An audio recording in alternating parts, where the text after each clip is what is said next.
व्रतपते व्रतं चरिष्यामि तच्छकेयं तन्मे राध्यताम्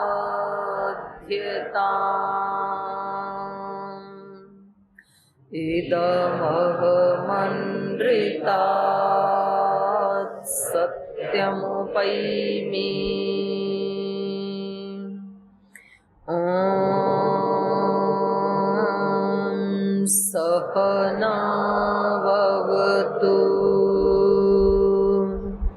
सहनौ भुनक्तु सह वीर्यं करवावहै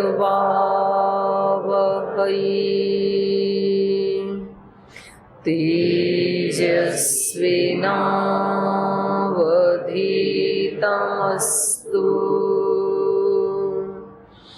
मा विद्विषावहै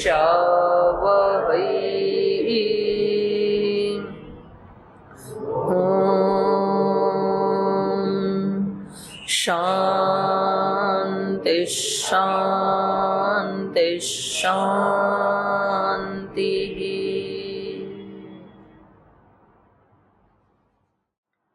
वाल्मीकि रामायण के अरण्य कांड का अंतिम सर्ग हम पढ़ रहे हैं, 38वां सर्ग। और यहाँ श्री राम की माता शबरी के साथ भेंट होती है और माता शबरी जो वर्षों से उनकी राह देख रही होती हैं, तो श्री राम का साक्षात दर्शन करके वो अपनी सिद्धि की संपन्नता मानती हैं और उनको लगता है कि आज तक जो भी मैंने तप किया, जो भी गुरुजनों की सेवा की, पूजा अर्चना की, वो सब आज सफल हो गए हैं। और जब व्यक्ति को ये लगता है कि जिस कार्य के लिए मुझे ये शरीर, इंद्रियां आदि मिले थे, ये जीवन मिला था, मानव जन्म मिला था, वो लक्ष्य मेरा पूरा हो गया, तो फिर आत्मा एक क्षण के लिए भी इस शरीर में रुकना नहीं चाहता है। एक हम सब की स्थिति है कि बहुत सारे शास्त्र पढ़ने के बावजूद भी अभिनिवेश क्लेश सबके साथ लगा हुआ है। विदुषो अपि तथा रूढ़, विद्वान व्यक्ति भी वैसे ही आरूढ़ होता है इस क्लेश पे जैसे कि सामान्य व्यक्ति होते हैं। तो कोई भी थोड़ी सी भी ऐसी कोई क्रिया प्रतिक्रिया या कोई ऐसी परिस्थिति हमारे सामने उपस्थित होती है कि भाई प्राण अब गए, तो उस स्थिति में हम मरना नहीं चाहते हैं, हम बचने का उपाय करते हैं। हम क्यों नहीं मरना चाहते हैं? जैसे मान लो हम गाड़ी में बैठ के कहीं जा रहे हैं और अचानक आगे से कोई बिल्कुल सामने आ गया और लगता है कि ये तो बस अभी तो टक्कर मार ही देगा, तो हम एकदम अपने आप को पीछे सिकोड़ते हैं, हम बचना चाहते हैं उसमें। कोई भूकंप आ गया, कोई भी ऐसी परिस्थिति, चलते चलते अचानक कोई सांप आ गया हमारे सामने, तो हमारे कदम पीछे हट जाते हैं, नहीं मरना चाहते हैं। कोई हमें बताए कि आपको तो कैंसर हो गया, आपको तो बीपी शुगर कोई ऐसी बीमारी हो गई कि आपके प्राण जा सकते हैं, आपके तो हार्ट में ब्लॉकेज हो गई 99%, तो व्यक्ति बहुत दुखी होता है और कोई उपाय करना चाहता है कि मैं बच जाऊं। तो ये बचने का जो एक टेंडेंसी है, स्वभाव है, एक स्वाभाविक क्रिया है, ये इसलिए है क्योंकि अभी तक हमने अपने लक्ष्य को पूरा नहीं किया, प्राप्त नहीं किया। अगर कर लेते तो फिर तो इच्छा ही नहीं होती इस शरीर में रहने की। जैसे माता शबरी की इच्छा नहीं हो रही है, जैसे हम किसी गाड़ी में, ट्रेन में यात्रा करते हैं या कार बस में यात्रा करते हैं और फिर अपना डेस्टिनेशन आ जावे, तो कोई बैठा रहना चाहता है क्या उसमें? या फ्लाइट में, फ्लाइट तो इतनी अच्छी सवारी है, और वहां पर वो लैंड करने के बाद जहाँ पहुंचना था वहां हम पहुंच गए, फिर कोई कहे कि बैठे रहो ना इसी में, तो क्या हम बैठे रहना चाहते हैं?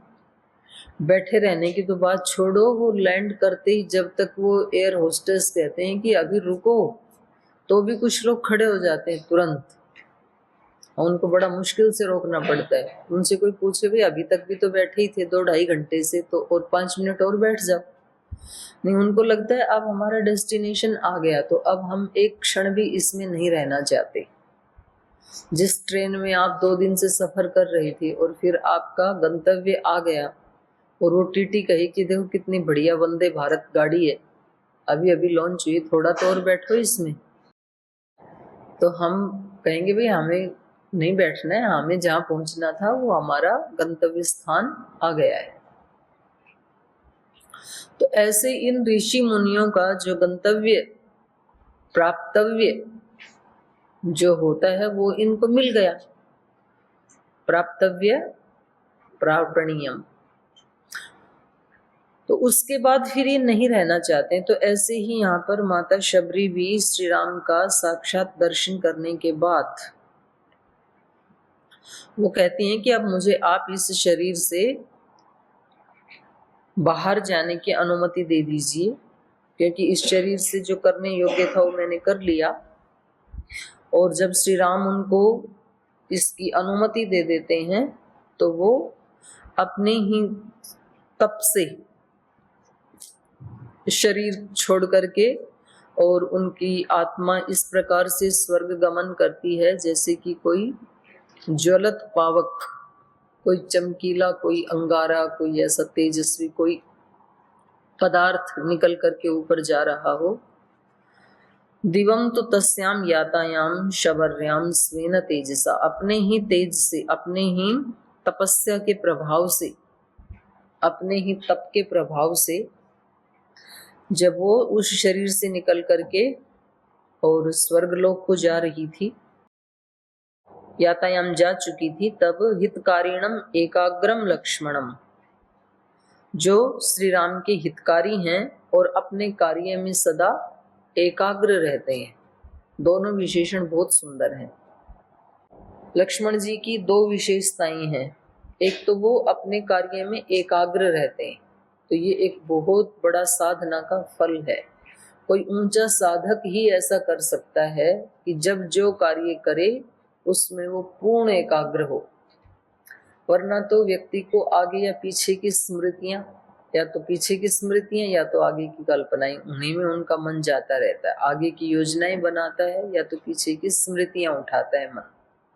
पर जब जो कर रहे हैं उसी में अपने चित्त को एकाग्र कर दें, एक ही विषय अग्र रहे चित्त के, तो ये बहुत बड़ा फल है। तो ये श्री लक्ष्मण जी की विशेषता है, और श्री राम के हितकारी हैं हमेशा। तो ये हमने पहले भी कई बार इसके ऊपर चर्चा की है कि लक्ष्मण जी किसके प्रतीक हैं? सत्ययुक्त मन के प्रतीक हैं। और श्री राम किसके प्रतीक हैं? आत्मा के प्रतीक हैं। तो हमारा जो मन है वो एकाग्र भी होना चाहिए और आत्मा के लिए हितकारी भी होना चाहिए। मन वही विचार उठावे जो आत्मा के लिए हितकारी हैं, तो फिर वो लक्ष्मण जैसे माना जाएगा, हितकारी माना जाएगा राम के लिए, आत्मा के लिए। तो ऐसे अपने मन को फिर साधक जो निर्देश देता है वो निर्देश वो पूरा कर देता है मन। तो श्री लक्ष्मण जी को यहाँ पर राघव श्री राम अपना जो परम हितैषी भाई है और जो बिल्कुल एकाग्र बुद्धि वाला है, उसको आगे के लिए बताते हैं कि भाई अब हमें अपने लक्ष्य की तरफ आगे बढ़ना चाहिए। कुछ एक होता है अंतिम लक्ष्य, एक होते हैं फिर बीच बीच में छोटे छोटे लक्ष्य। जैसे आपने एक बार बीए में या एमए में एडमिशन लिया, तो एक हो गया आपका बड़ा लक्ष्य, एमए पास करना, बीए पास करना। और फिर और हो गए छोटे छोटे लक्ष्य, उसमें प्रतिदिन आपको 20 सूत्र याद करना है, या प्रतिदिन आपको एक चैप्टर पढ़ना है, या 5 पेज पढ़ने हैं, या 10 पेज पढ़ने हैं। ये फिर छोटे छोटे टारगेट हो गए। और जीवन के लक्ष्य की दृष्टि से देखेंगे तो बीए एमए करना भी छोटा लक्ष्य है, बड़ा लक्ष्य एक और है उससे। तो एक अंतिम लक्ष्य होता है जीवन का, और उसके बीच में जो हम छोटे छोटे लक्ष्य बनाते हैं उनको फिर सब गोल कह सकते हैं। एक तो गोल हो गया जीवन का, और एक फिर उसके डिवीजन कर दिए छोटे छोटे। मान लो एक लकड़ी के गट्ठर को तोड़ना है, तो लक्ष्य हो गया पूरे गट्ठर को तोड़ना है, और फिर उसमें एक एक लकड़ी को निकाल के तोड़ना, ये अंतर्निहित लक्ष्य हो गया। तो ये माता शबरी को दर्शन देना, जटायु का संस्कार करना, ये सब क्या है, इनके अंतर्निहित लक्ष्य हैं। जो जो मार्ग में आते गए छोटे छोटे लक्ष्य, उनको पूरा करना। अगला लक्ष्य क्या है इस समय, सबसे प्रथम जिसको प्राथमिकता देनी है, माता की खोज। तो उस अभियान में हम आगे बढ़ते हैं। तो ऐसे ही देखो, एक जीवन का लक्ष्य होता है, एक समाज का लक्ष्य होता है, संस्था का लक्ष्य होता है, व्यक्ति का व्यक्तिगत लक्ष्य होता है। तो ये जब ध्यान में रहें और उसके अकॉर्डिंग हमारी सेवा या साधना सुमिरन चलता रहे, तो तब तो वो मिल जाता है, तब तो हम बाहर निकल जाते हैं। और नहीं तो फिर जैसे यहाँ हम लगभग 1 वर्ष से इस अरण्य कांड में उलझे हुए हैं, बाहर नहीं निकल पा रहे हैं। और हम ही क्या, ये देश भी ऐसे ही अरण्य में असुरों के बीच में घिरा हुआ है। रोज नित नए राक्षस असुर अलग अलग रूप धारण करके किस प्रकार से जो बेचारे सात्विक आत्मा है उनको सताते हैं। जैसे यहाँ अरण्य में हम देखते हैं ना, श्री राम जैसे आगे बढ़ते हैं तो कभी सीता पे अटैक होता है, कभी राम पे होता है, कभी लक्ष्मण पर होता है, कुछ ना कुछ इस अरण्य में होता ही रहता है। तो हम सब ऐसे ही अरण्य में आगे बढ़ रहे हैं। रामायण के अरण्य कांड से तो आज बाहर निकल जाएंगे, लेकिन जो जीवन अरण्य में अटका हुआ है उससे बाहर कब निकलेंगे। उससे बाहर निकलने का एक ही रास्ता है, शबरी जैसा तप, त्याग, सेवा, भक्ति, समर्पण, पुरुषार्थ। तो शबरी के सहयोग से ही अरण्य से बाहर निकला जा सकता है। तो ये सब प्रतीक भी हैं, ये जो पात्र हैं। तो हमारी चेतना, नहीं तो देखो कुछ ना कुछ तो यहाँ होता ही रहेगा संसार में, कुछ ना कुछ असुर तो सामने आते ही रहेंगे। और समाज में इन परिस्थितियों को कम करना या समाप्त करना, ये हम सब का दायित्व बनता है। ये रामायण, दर्शन, उपनिषद, ये सब कोई सिलेबस के लिए नहीं लगाए हैं। पढ़ना है इसलिए नहीं पढ़ना है, पढ़ रहे हैं। इनको पढ़ने के बाद आप क्या उपकार कर सकते हैं, आज देश को, समाज को, पूरी मानवता को किस चीज की जरूरत है।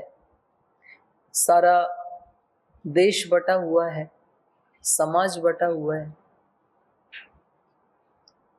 इतना आश्चर्य होता है कि इस तरह की घटनाएं घटित हो जाती हैं, तो ये जो सो कॉल्ड सोशल मीडिया वाले हैं, कोई भी वीडियो नहीं बनाता उसके ऊपर।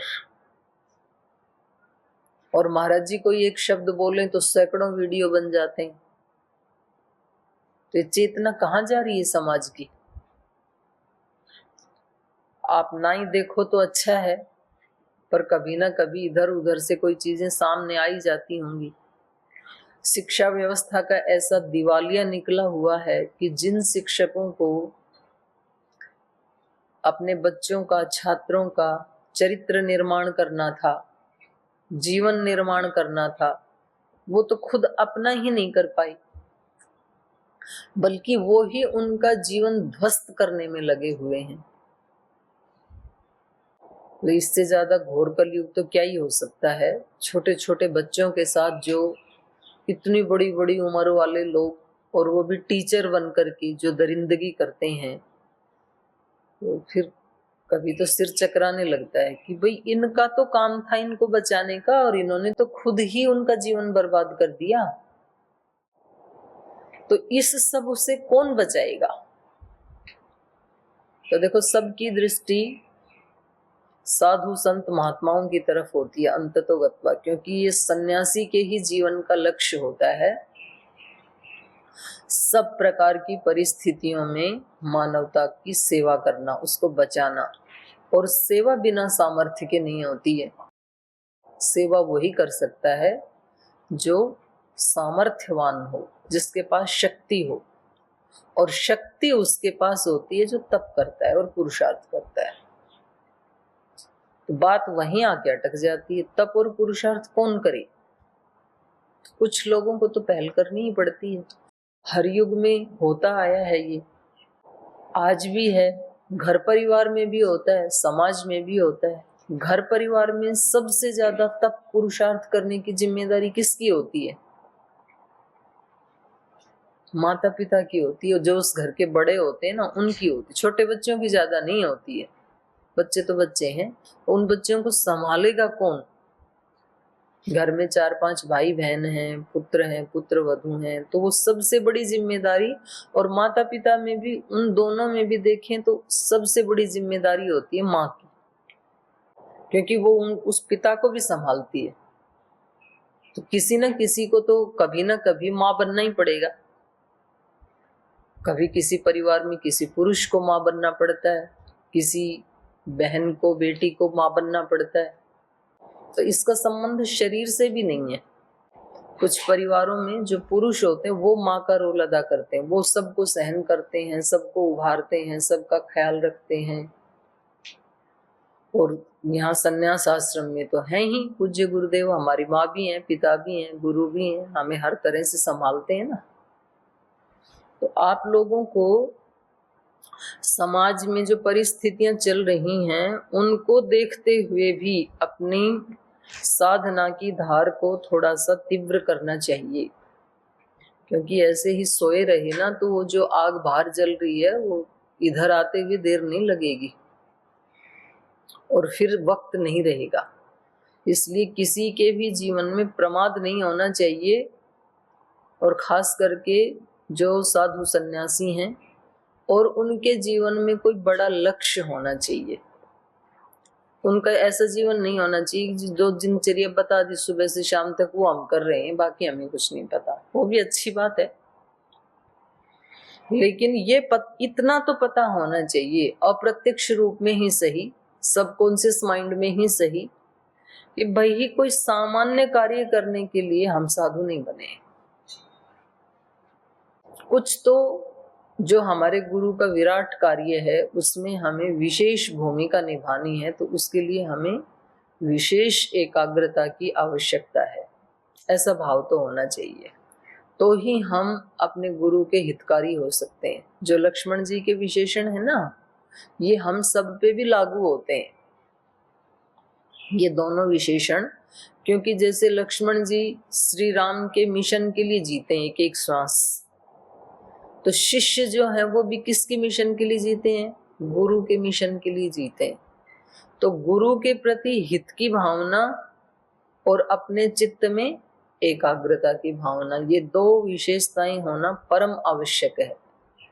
तो जब जो कार्य कर रहे हैं उसमें एक एकाग्रता हमारी बनी रहे, और इससे मैं अपने आश्रम का, अपने गुरु का और समाज का क्या हित कर पाऊंगा इस काम को करने से, ये भावना होनी चाहिए। आप कोई भी काम करते हैं, शास्त्र स्मरण करते हैं, इससे आपका क्या हित होगा? आपके आश्रम का क्या हित होगा? गुरु का क्या हित होगा? और समाज का क्या हित होगा उससे? ये आपके दिमाग में होनी चाहिए चीजें। आपका हित ये होगा कि जो अनुभव आपने नहीं किए वो संस्कृत विद्या पढ़ करके आप अपने ऋषियों को पढ़ के उनकी शिक्षाओं से बिना मेहनत किए निकाल पाओगी कि ऐसे जीना चाहिए हमें। तो ये कितनी बड़ी कृपा है हमारी अपने ऊपर। तो अपने लिए हितकारी होगा ये। जो हमारे जीवन को बर्बाद करने वाली चीजें थी, विचार थे, भावनाएं थी, वस्तुएं थी, परिस्थितियां थी, उनसे हम बच जाएंगे। अपने लिए हितकारी। अपने गुरुजनों के लिए कैसे हितकारी होगा ये हमारा पठन पाठन, क्योंकि उनका एक उद्देश्य है मानवता को एक राह दिखाने का। तो उसमें आप एक अच्छे इंसान बनके, विद्वान बनकर, धर्मात्मा बनकर, सन्यासी बनकर के उनके सामने आते हैं, अपने जीवन को एक कूड़ा कचरा काट छाट के एक सुंदर मूर्ति के रूप में, जैसे श्री राम की मूर्ति बना दी यहाँ किसी शिल्पकार ने, तो इसको देखते सर झुक जाता है। और नहीं तो ये ऐसा एक पीतल का बंडल सा था पहले तो ऐसी मूर्ति बना के अपने गुरु के सामने जाते हैं। तो गुरु का भी हित है, समाज का भी हित है, क्योंकि आपके जीवन को देख करके 100 लोग प्रेरणा लेंगे कि मानव के जीवन में भाई जीना है तो ऐसा जीवन होना चाहिए। आपको देखते ही उनके मन में लालच आना चाहिए कि क्यों ना हम भी इसी रास्ते पे चलें। महाराज जी के जीवन को देख के करोड़ों लोगों ने प्रेरणा ले ली, क्यों ना हम भी सुबह सुबह थोड़ा योगाभ्यास किया करें, क्यों ना हम भी थोड़ा सा प्राणायाम किया करें। क्यों? क्योंकि उनका जीवन दिखाई देता है कि भाई ये व्यक्ति जब 60 साल की उम्र में घोड़े के साथ दौड़ सकते हैं और हम 45 साल में चलना भी दूभर है, तो हम भी इनकी तरह जिए तो कितना अच्छा हो। तो भले ही वो घोड़े के साथ ना दौड़ पाए पर सेल्फ डिपेंडेंट तो हो ही सकते हैं ना। तो ऐसे लालच आना चाहिए हमारे जीवन को देख करके दूसरे के मन में, हम भी इनके जैसे बने। कितनी सेवा करते हैं, कितनी साधना करते हैं, कितना दूसरों को सुख देते हैं। आज वो सुबह सुबह आस्था पे डॉक्टर सचिन जी बता रहे थे, बोल जी हमारे पास यहाँ रोते हुए लोग आते हैं और यहाँ से जब वो हंसते हुए जाते हैं तो बड़ा अच्छा लगता है। ये कितनी बड़ी बात है। बोले हमने अभी तक 15,000 ऑपरेशन कर लिए हैं और लोगों को तो पता भी नहीं था, ज्यादा लोगों को तो 2 दिन से ही पता लगा है। तो कोई रोता हुआ व्यक्ति हमारे पास आए या हमारे आजू बाजू में है और हमारी सहायता से उसके जीवन को एक दिशा मिल जाए, पुरुषार्थ तो खुद ही करेगा पर एक दिशा मिल जाए, उसको एक प्रेरणा मिल जाए, तो ये जीवन की बहुत बड़ी धन्यता है। और ये कार्य सदा ही संत महात्माओं ने किया है। तो ऐसी ही एक सिद्ध साध्वी के बारे में हम यहाँ पढ़ रहे हैं, माता शबरी। उनके जीवन को देख करके हमें प्रेरणा मिलती है कि हमारा जीवन भी ऐसा होना चाहिए, जो सेवा में, साधना में अपने जीवन को पूर्ण समर्पित करके, अपने गुरु हैं मतंग ऋषि, उनकी 100% आज्ञा पालन करने में तत्पर हमेशा। जो उनके आसपास आते हैं, गुरुजन आते हैं, साधु सन्यासी उनसे मिलने आते हैं, तो उनका रास्ते में भी चुन चुन के कांटे कंकर हटाना कि कहीं इनके पैर में कोई कष्ट ना हो जाए जब ये मेरे गुरु से मिलने आते हैं। तो या मेरे गुरु जब नीचे पंपा सरोवर में स्नान करने आते हैं तो उनके पैर को कोई कष्ट ना हो जाए।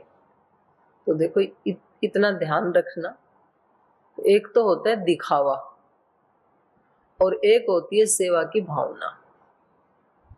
सेवा की भावना बिल्कुल अलग चीज है, दिखावा बिल्कुल अलग चीज है। कुछ लोग मतलब जब दिखाना हो ना, कोई विशेष अतिथि आए तो ऐसे दौड़ दौड़ के दिखाएंगे, सेवा करेंगे जैसे तो भैया तो इतनी सेवा परायण है। और जो रोज अपनी सेवा का टाइम होता है तब सेवा करते नहीं है। तो इसका मतलब कि ये सेवा की भावना नहीं है, ये दिखावा है, तो ये हमारी रक्षा करेगा नहीं। और सेवा की भावना वो होती है कि आपको आधी रात भी किसी ने जगा दिया तो आपको ये नहीं लगना चाहिए कि मेरे को क्यों जगाया, क्या मैं ही हूं क्या यहाँ।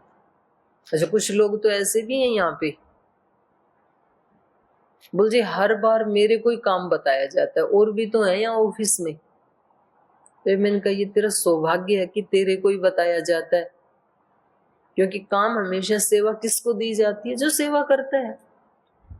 तो करने वाले को तो 4 सेवा और बता दी जाएंगी, और न करने वाले को तो यूं ही कहा जाएगा कि भाई भगवान इसको ये एक आधी सेवा दे रखी है, इनसे भी मुक्त कर दें तो अच्छी बात। अपने जो भाई बहन बैठे हैं, कल पूज्य स्वामी जी महाराज आए थे डोमेट आश्रम से, तो जो बड़े गुरुजी थे उनसे जब कोई पूछते थे, हमने भी पूछा, जैसे पूज्य गुरुदेव ने भी पूछा कि महाराज जी भगवत प्राप्ति के लिए क्या साधन हो सकता है? तो बोले सेवा और सुमिरन, 2 ही शब्द बोलते थे, सेवा और सुमिरन। जबकि वो तो बहुत एक निवृत्ति मार्ग के ऐसे व्यक्ति थे, लेकिन सेवा को बहुत महत्व देते थे वो भी। तो ऐसा सबके चरित्र से मिलेगा आपको, चाहे वो महात्मा बुद्ध हुए हैं, चाहे भगवान महावीर हैं, गुरु नानक देव जी हैं, महर्षि दयानंद हैं, या साक्षात हमारे गुरुदेव हैं, या आप शास्त्रों में पढ़ो, यहाँ पर शबरी माता है। शबरी माता की जीवन का और तप का और इन सिद्धियों का राज क्या है? सार रूप में सेवा और साधना। वो सिद्धियों को प्राप्त हैं, अपनी इच्छा से अपनी देह त्याग कर दे रही हैं, ये तो उनकी साधना का प्रमाण है। और सेवा का प्रमाण तो खूब सुना ही है हमने। तो बड़े काम के लिए ये 2 तत्व अत्यंत महत्वपूर्ण है, यहाँ तक हमने पढ़ा था। तो पीछे के पाठ से किसी को कुछ पूछना है? कोई प्रश्न? जी बोलिए आप। माता जी, पिछले सत्संग में महाराज जी बता रहे थे, गुरु जी बता रहे थे माता जी, जैसे संदेह होता है हमारे मन में, तो वो भी एक अहंकार का रूप है। संदेह? जी, हम जो संशय करते हैं, संदेह करते हैं, संकोच करते हैं अपनी बात को कहने में, सब अज्ञान अविद्या के ही रूप हैं, ये कह सकते हैं आप। जैसे थोड़ा और संकेत दो, किस रूप में संशय होता है? जैसे हमें कुछ बड़ों से पूछना हो, कुछ कहना हो, तो उसमें संकोच होता है, कहे ना कहें। अच्छा, हाँ, तो उसमें ये रहता है कि मतलब, तो उसमें आपका अहंकार कहाँ है? कैसे है अहंकार उसमें? अहंकार पोषित होता है उससे, मतलब ऐसा सुना तो मतलब लगा कि मन में ऐसे कैसे हो सकता है। आपका अहंकार पोषित होता है कि उनका होता है? नहीं, आपको जो लगता है वो बताओ। स्वयं का कैसे?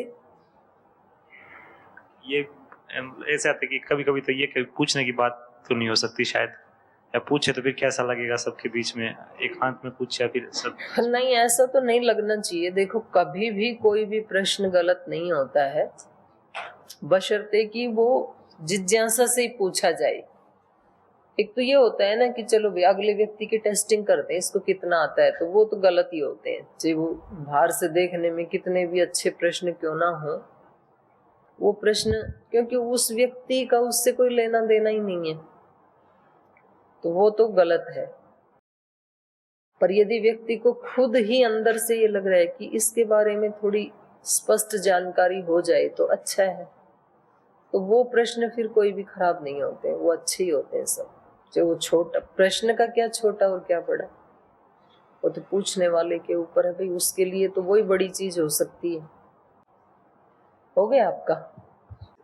अब जैसे किसी बड़े से प्रश्न पूछते हैं माता जी कि मतलब आप किस साधन का उपाय करते हैं, क्या आपकी साधना है, तो पूछना उचित रहता है नहीं कि मतलब जैसे कहते हैं कि अपना जो मंत्र होता है वो बताना नहीं चाहिए, हमारा साधन बताना चाहिए। नहीं, आप बड़े से ये नहीं पूछ सकते हो। देखो कि आप कौन सी साधना करते हो, आप अपने बारे में पूछ सकते हो कि जी हम आपके जीवन को देख करके हमें आप जैसा बनने की इच्छा होती है, तो हम कौन सी साधना करें। ये है भाई, आप क्या करते हो ये तो गलत बात है, इंक्वायरी करना तो वो अपने को हक नहीं है, उसको भी अच्छा नहीं लगेगा। और राम जी जैसे शबरी माता से पूछ रहे थे, तो ये प्रश्न में थोड़ा संकोच हो रहा था मेरे को कि ऐसे डायरेक्ट पूछना। वो तो गुरु की भूमिका में है ना, माता शबरी तो उन्हीं की साधना कर रही थी, तो उनके तो इष्ट देव हैं वो। तो ये बात आप अपने सहपाठियों से तो पूछ सकते हो, भाई आपकी चित्त की स्थिति कैसी चल रही है, मन कितना एकाग्र हो गया, कितना तप बढ़ रहा है। ये तो ठीक है, बड़ों से पूछने लगो तो ये तो ठीक नहीं है फिर।